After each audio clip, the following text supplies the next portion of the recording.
Are you looking for more great content like you get here on the Conversations with Women in Sales podcast? I encourage you to check out the Sales Experts channel for 500 presentations from 150 global sales experts, all in one place. Always free, always fabulous. Don't miss another minute. Subscribe to the Sales Experts channel on Bright Talk at brighttalk.com. Barb Giamanco helps innovative, mid-size, and enterprise companies build lead generation programs that improve sales results. To learn more, visit scs-connect.com.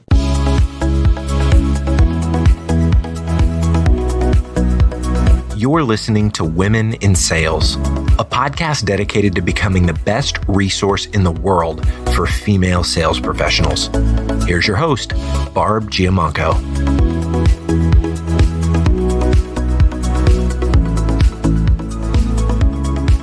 Today, we're going to be talking about leaders paving the way for the next generation of saleswomen. And my guest is absolutely the person to be talking about that. I had the chance to meet her in person in Atlanta at the recent Rainmaker conference hosted by SalesLoft. Joining me today is Alyssa Merwin. She is the Vice President of LinkedIn Sales Solutions Americas. Alyssa leads a team of over 250 people within one of LinkedIn's fastest growing businesses. Prior to this role, Alyssa led LinkedIn's North American search and staffing business, where she was responsible for the strategy and execution of the division's acquisition and renewals teams. Before joining LinkedIn, Alyssa spent most of her career at the Corporate Executive Board. You may know them as CEB, a best practices research and consulting firm based in Washington, D.C. While there, Alyssa spent 2 years in London, where she helped CEB expand into the European and African markets. She's told me that her true passion lies in building and developing teams and individuals, leading sales organizations, and being a true thought leader in the industry. Alyssa, welcome. Thank you so much for joining me. Thanks, Barb. I'm so excited to be joining you today. Well, I am too, because this is such a great topic. And as you know, and our listeners know, one of the top 3 reasons the podcast even happens is because we want to encourage more women to get into a career in sales to begin with, to learn from other women in sales like yourself, and they're learning from women at all levels. And then the final piece is so many women, Alyssa, are already in sales roles, and they don't know what the next step is or how to get to the next step, or what it means to be a leader in sales. So I'm super excited to talk with you about it. Why don't we lead off by talking about why leadership is such an important topic and passion for you? Yeah, it's a topic that I have so much energy around, because what a massive impact it makes on so many people. You know, when we think about the biggest point of leverage in an organization, it's really our frontline managers. We've all worked for bosses that are great, and we've all worked for bosses that are not so great. I feel like we have a responsibility to be the individuals that help to groom and to grow the people that we've been entrusted to care for. And so when you think about the possibility of being a great leader or a poor leader, the impact is so palpable on individuals' lives. We should feel personally accountable to being the absolute best versions of ourselves, because we have been entrusted to take care of others and to help them succeed. And that's why I think this topic is so important. We all know how much of our lives we spend at work. We need to make it a wonderful experience for people. And that can only really be done if you're working for someone, for a leader who is inspirational and who cares about you and supports your growth. Very well said. It's been a couple of years now, but the last that I read in some research that LinkedIn had done, we're still hovering around the 25% mark for women moving into leadership positions. Is it simply because sometimes women just don't know what they don't know about being a leader such as yourself? Well, I think there are 2 reasons that we don't see enough parity and enough women in particular leadership roles, but in sales leadership roles. I don't know which is the root cause, but they're probably equally responsible for some of the barriers that we've seen. You know, one is that when you have traditionally male leaders in roles, we tend to hire people in our likeness. And so when we recruit our friends and former colleagues and people that we've had experience working with to come be part of our team, you end up with a pretty homogenous looking group of individuals. And that does not help us when we think about bringing more women into the leadership ranks. I think that one really, really important responsibility that we have as companies and as leaders is to be so much more thoughtful and deliberate about making sure that we have balance. And that, as a leader, you have full control over the people that you hire and how you build your team. So I feel a huge personal bit of responsibility around ensuring that my leadership team is well represented and diverse across all of the dimensions. Today, I have about 40 leaders that are part of my team. We're almost at 50% male and female representation, as well as diversity across a whole bunch of dimensions that are all so important in ensuring that the people that work for them can look up and see people that they can relate to. And so I think that's so important. And I think companies are just starting to take this super seriously, but it starts at the manager level because we have the most influence in who gets hired into these roles. So that's number one. And then the second, that oftentimes, and we know this from research, that women tend to wait until they feel fully capable and qualified to apply for a role or raise their hand, whereas men tend to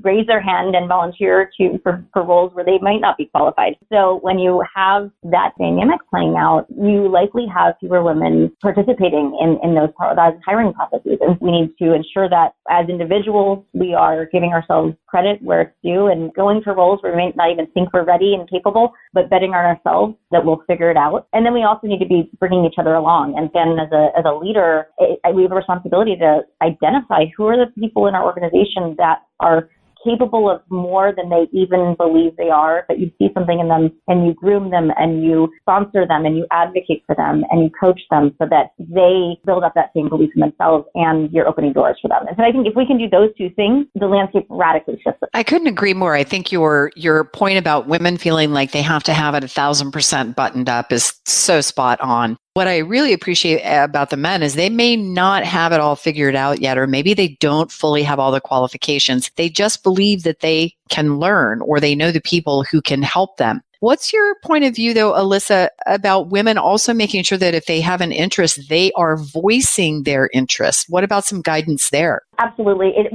so important that we're all advocates for ourselves as well. And so I believe that if you want to make something happen, you have to let people know. And so the more deliberate and clear you can be about your ambitions and your aspirations, even if it's crazy on paper today, to say, I want to go run that company or do this kind of role, to let people know that that's something you're interested in doing enables others to help you and to, again, provide the right connections and introductions and perhaps experiences to help you on that path. So it's so important. And, one thing I want to touch on, Barb, we don't tend to often raise our hands for roles that we don't think we're ready for. And I would just say, in my own experience, I've never been in a job where I felt like I was ready for that next job. Actually, what I mean by that is every time I've been given a bigger opportunity, I never felt like I was ready for it. It was scary. My mantra has been, if a role scares me, then I know it's the right thing to do.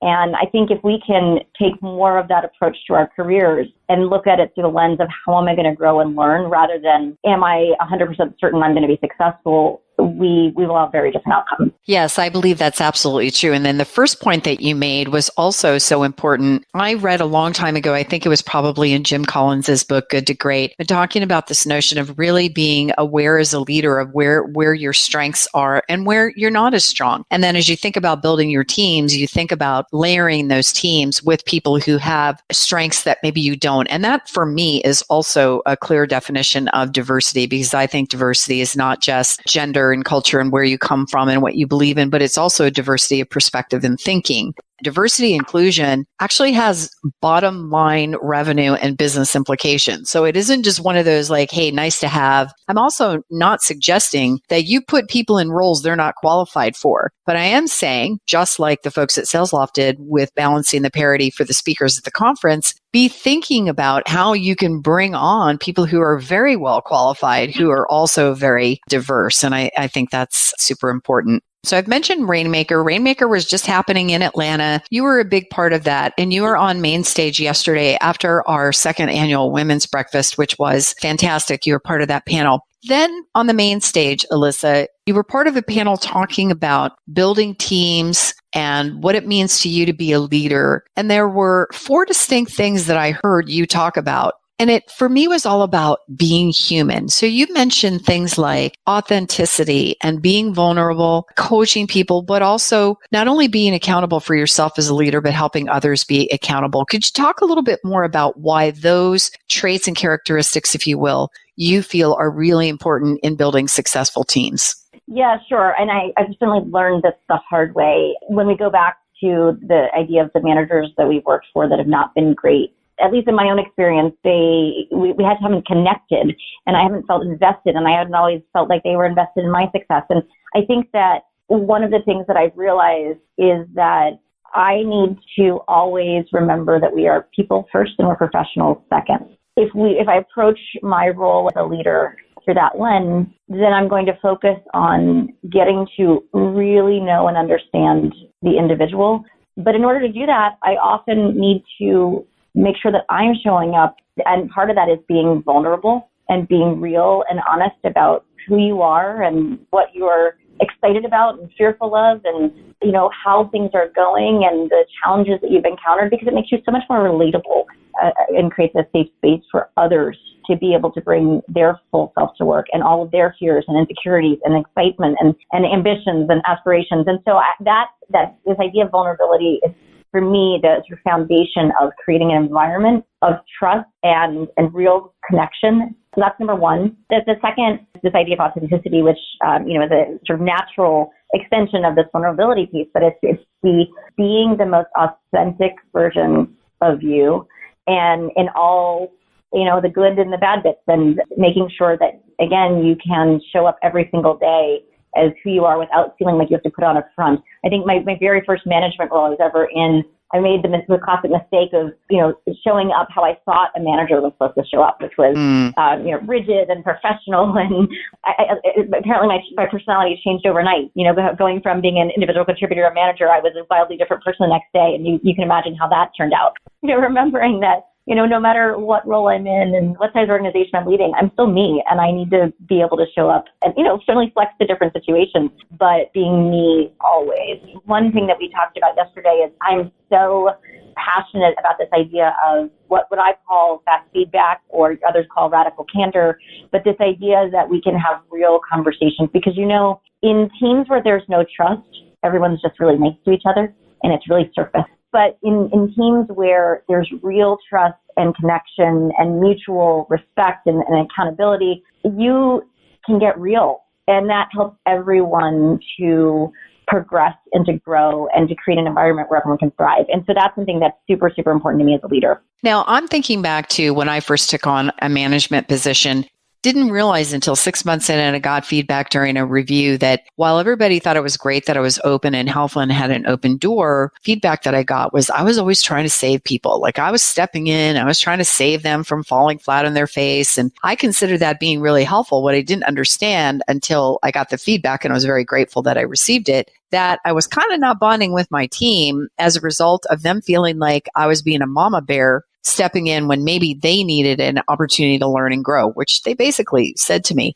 I really learned from that experience. I'm wondering, have you had any kind of an experience as a manager of a team where you didn't quite gel initially, and then you got some feedback that caused you to say, interesting, let me think a little bit differently, and then you shifted your approach? Oh, yes. Yeah. It's still one of those memories that gives me sort of visceral reactions.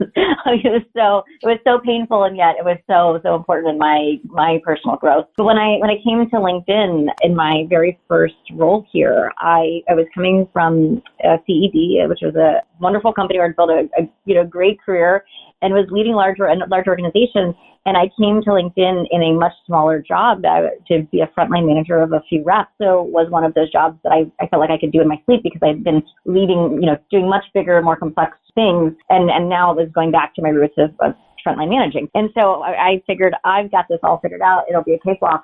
And I came in, and it was so easy to identify, back in the day as we were building and scaling the company, all of the things that we needed to do better, and all of the areas that I could help fix what was happening and fix the reps and fix our sales process. And so I came in and left and right was able to just identify all the things that we were going to do better and do differently. And my manager, about 6 months in, pulled me aside and said, Alyssa, there are teams who would go into battle for their leader. Your team is not one of those. They would not go into battle for you. I mean, it was one of the hardest things that I've ever had to internalize. And it made me really start to question, did I make a mistake in coming to LinkedIn and leaving this great career behind where I had a great reputation and people liked me and respected me? Had I chosen the wrong career? Was I even going to be able to be an effective leader? Should I rethink my career choices altogether? I mean, it was really a challenging time. But then he actually called me a couple of days later and he said, the top performers take feedback the hardest, but they also bounce back the fastest. And that conversation, I think it gave me the permission to wallow in my, deep dark cave for a bit, but also to say it's time to pull myself out and figure out how to fix this. And it, as you can imagine, required a lot of self-reflection. What was I doing that was causing this dissonance with my team? And I realized that there were some really specific and practical things that were probably not helping. The most obvious was I clearly had not built enough trust and relationships with my team. And so I had just gone in to try to fix the business and fix them rather than looking at it as let me get to know and learn and really build connection first. And then over time, earn the opportunity to help them grow and learn. That was number one, but there were also some more practical things. I was working out of our New York City office at that time, and I am a small 5'0",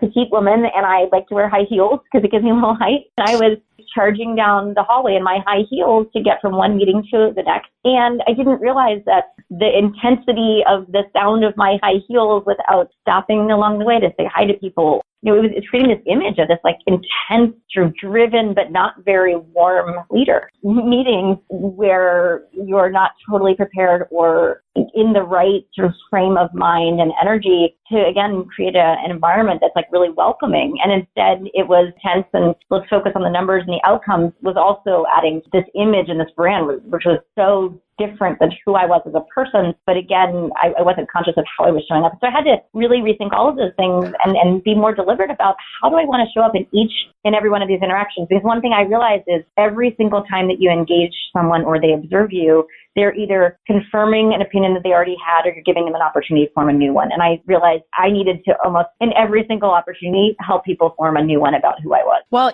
that's a great story, and it speaks to your credibility clearly as a leader, that you're willing to be vulnerable and tell that story. And you did that on stage yesterday as well, which I thought was really cool because, we all have those stories. We're all human beings and everybody makes mistakes, and there are going to be moments when we don't fully bond. I knew that I was like, ooh, wow. I really thought I was helping people. And then I realized, well, okay, yeah. And a little arrogance, Barb, is kind of coming through there. If you feel like you have to step in to save the day, then you're not really respecting the strengths and the capabilities of your team. And so that for me was a real learning. And that was, I was transitioning from individual contributor into a management role for the first time. And I was very grateful that folks were willing to be open with me. And I thought about that for a long time. And I need to imagine, I can hear it in your voice that you did too. At first it's a little gut wrenching, but then you really thought about it. I get the feeling that you really appreciated it. You can't ask for more than that. It's the people who are not open to the feedback. That's where you start to, I think, have real trouble with teams bonding.